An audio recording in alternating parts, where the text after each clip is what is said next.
Welcome to another episode of EVA India Insights podcast series, celebrating remarkable women. I'm Sonu Iyer, partner and executive sponsor for diversity, equity, and inclusiveness at EVA India. It is my pleasure to introduce our esteemed guest for our episode today, a truly remarkable woman, Rama, former CEO of Data Security Council of India. Rama has over 35 years of experience in the technology industry. Under her leadership, Data Security Council set out to make India a global hub for cybersecurity and grow the cybersecurity industry in India to 35 billion USD by 2025. She has diverse experience in IT consulting and e-governance, both in the private sector and within the government. Rama, many thanks for making the time to be here with us in this episode of our EVA India Insights podcast series. Thank you, Sonu, and thank you to the EY team for having me on this podcast. Always a pleasure to talk to another industry friend and colleague. Thank you, Rama, for making the time for this podcast series. Rama, I wanted to maybe start with a question. As I said, you ventured into tech industry much before many others did. And, I wouldn't want to call you grand old lady of technology, but yet I think you went on to do remarkable things in your stint in technology industry. So can you talk a bit about it? I mean, the key highlights when you started out and today where we are. Yeah. I think when we started out at that point of time, early 90s, it was all about evangelizing very early stages of computerization. I mean, whether it was with CMDs or with the departmental heads of various enterprises and also with the state governments where I've engaged. I mean, you had to actually demonstrate and evangelize the power of technology. I think we continue to do the same thing in the industry, except that what is the technology solutions and what is the transformation power of the technology keeps changing. Initially, it was all about using, computers for office productivity, later for enterprise applications, manufacturing resource planning. Then it came into the citizen services. In fact, at least in India, I think state governments led the way in adopting technology for government to citizen services. Many state governments. I mean, I've had the opportunity to work with many of them, initially in the south, and of course, a little bit in the west and later in the north. So I think initially the role was for the entire collective technology industry, which was a very small industry at that point of time, was about having those early conversations with customers in India on how will they leverage the technology. Later, it was all about, how will you leverage the networking. Few decades later, it was all about how will you adopt cloud. Now we are looking at how do we adopt the new technologies in AI or in generative AI.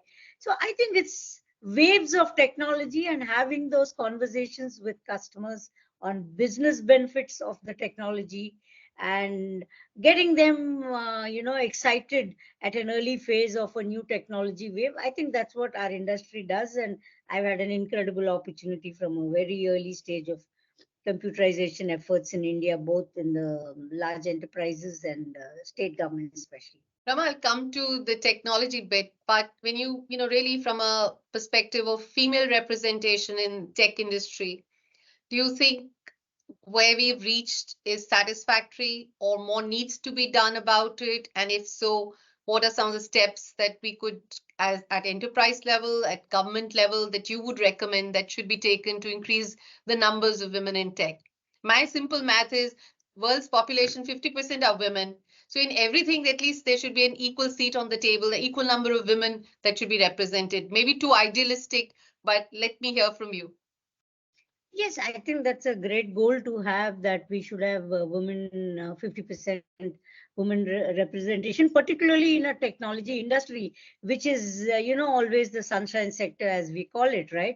We are way ahead of many other sectors in adopting the best practices, driving inclusion, driving, gender parity. I think we've led the way in India and globally also.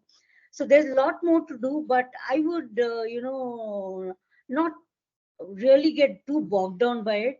Because if you see over the last 20 years plus and the last 10 years plus, there is increasing women representation at the entry level, at the mid level, and at senior level. We do see a lot of CXOs in India in the technology sector. And we are also seeing that in the user organizations or enterprises. When we look at women leaders who are CISOs, who are CTOs, who are CIOs, I think that representation is increasingly growing. Where I would say we need to do more is now have a more nuanced approach about in what roles is women representation lesser, and focus on getting working towards at a country level, both in terms of partnering with industry, with academia, and of course with government, in getting more women into roles in which maybe representation is lesser. So I think we need to do a little more deep dive on, rather than having a generalized thing about 50%. Maybe in some roles already we are they're very close to 30 plus and 40%. So I would say do a deep dive. When I was in DSCI, we realized that in cybersecurity, the representation of women workforce was lagging behind the representation in the overall technology industry. So that's why we had this Women in Security program. We had programs like Cyber Siksha. Academic institutions also played this role. So I think we need to do a more nuanced and a deliberate approach so that in functions, in disciplines, in some of the cutting edge innovation areas, startup entrepreneurship, where the representation of women is lesser, we need to put a little more focus on that. And indeed, as you rightly pointed out, to the multiple schemes that the government itself has launched, and it's very much part of the government's vision of Amrit Kal, Sashakt Nari Saksham Bharat. So, and many more such schemes and initiatives, I hope will ensure that the numbers get better. Now, from a technology, okay, even before I go into technology, ma'am, would it be possible to sort of, expand on data security?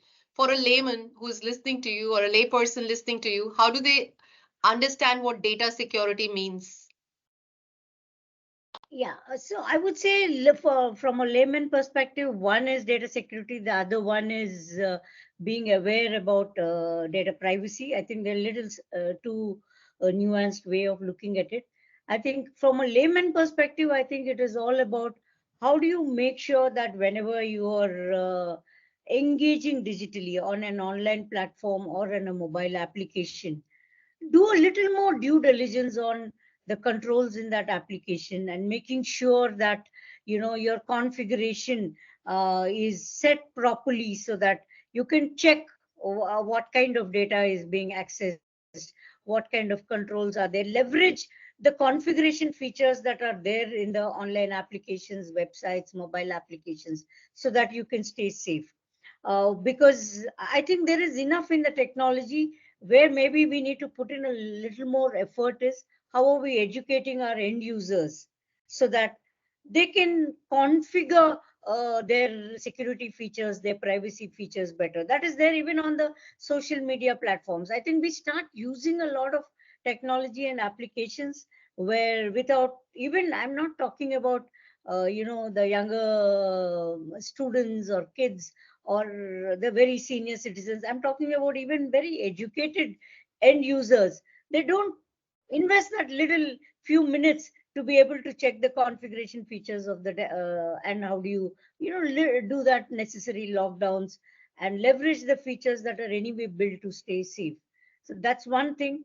And I think we collectively as industry need to do, I think there is adequate security awareness that has happened thanks to all the frauds and the momentum of online payments. But I think we need to do a little more about privacy awareness so that DSCI also does quite a bit of it. But I think at an end user citizen level, there's a lot more that needs to be done in terms of awareness.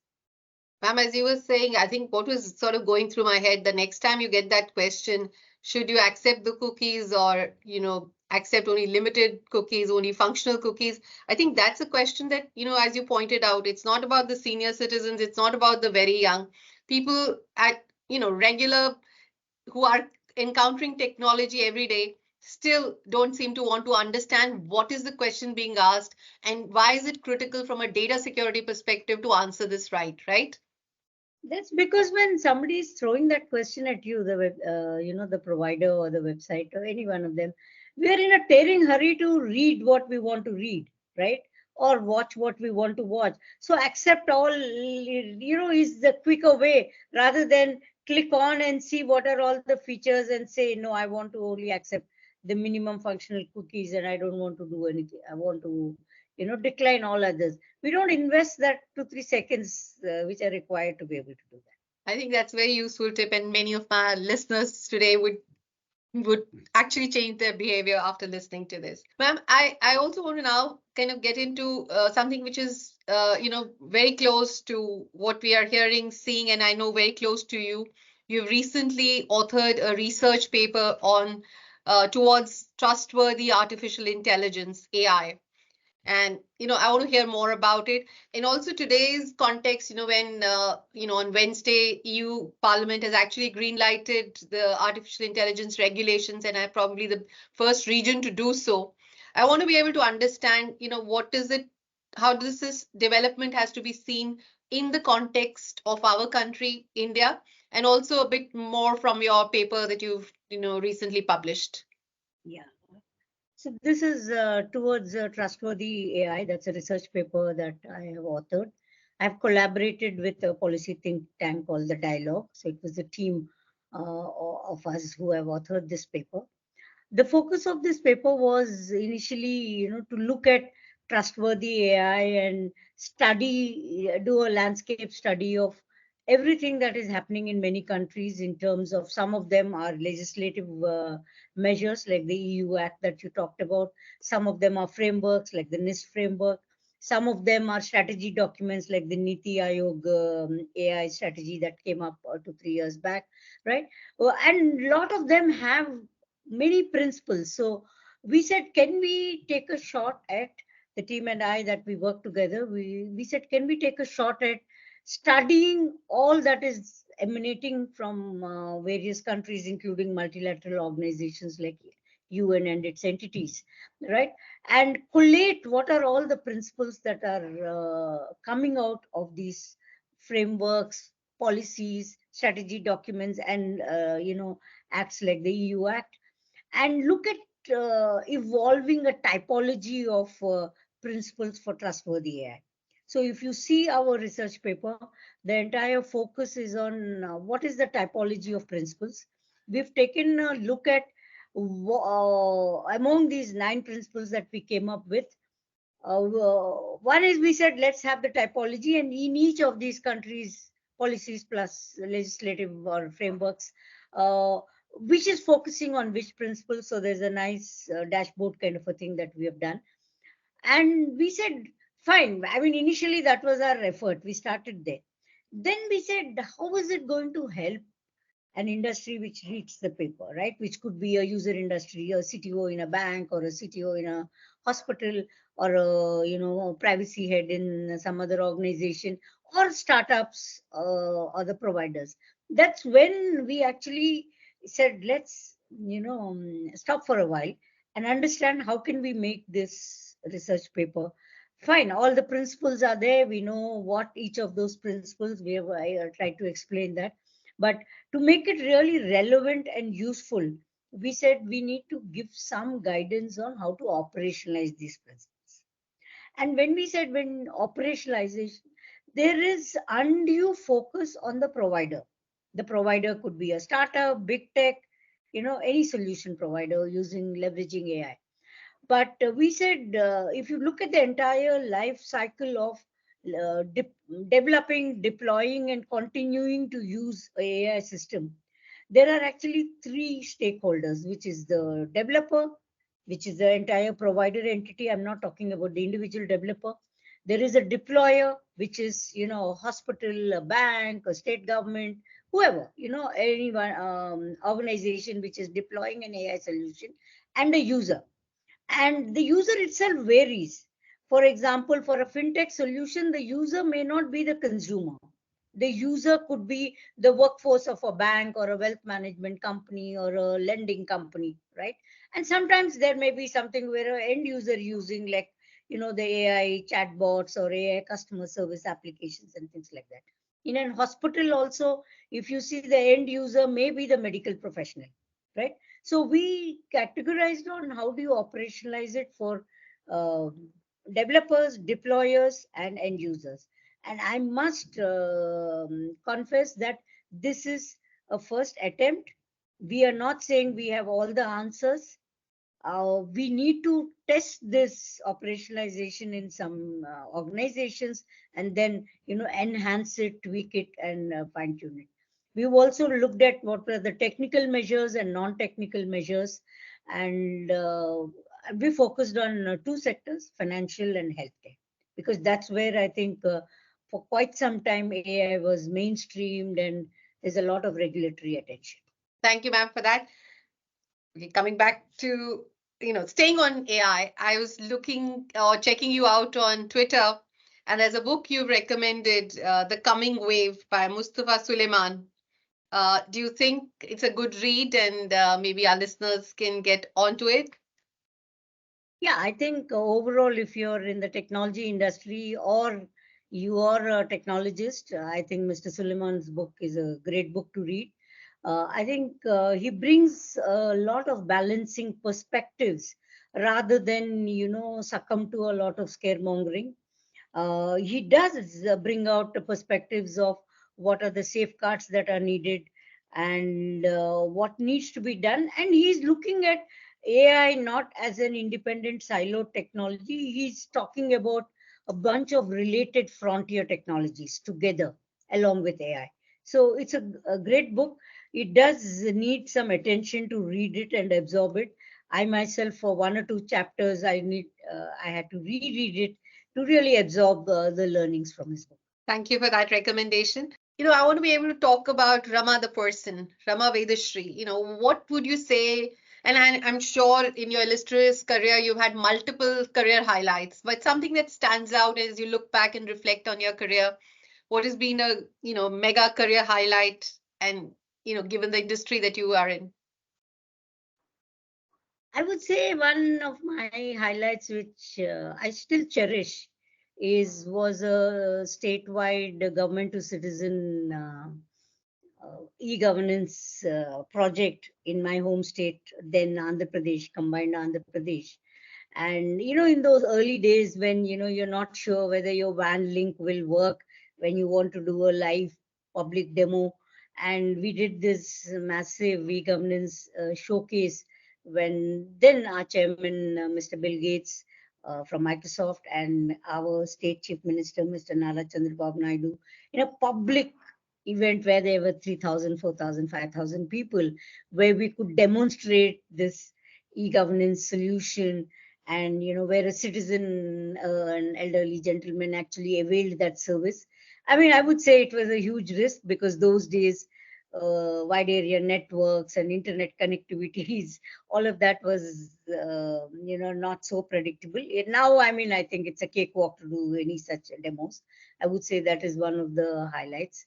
There's another one where, interestingly, again, very early days of my career, when I was in NIT, I had an opportunity. If you know this Genting Highlands in Kuala Lumpur, right? It's a theme park. A lot of families and children from all over Asia, including India, go. So it was a very early days when they were trying to use object-oriented analysis design to create a food card. The kinds which we have in our malls, right? Where you go to a food court, you get a card, and then you keep swiping it. I mean, they experimented with this in mid 90s. So in Genting Highland, they had many food outlets, right from very high-end dining restaurants to like food outlets for a common person. So they were trying to do an integrated food cart thing. So I mean, it was a very innovative solution. I would say that is the one.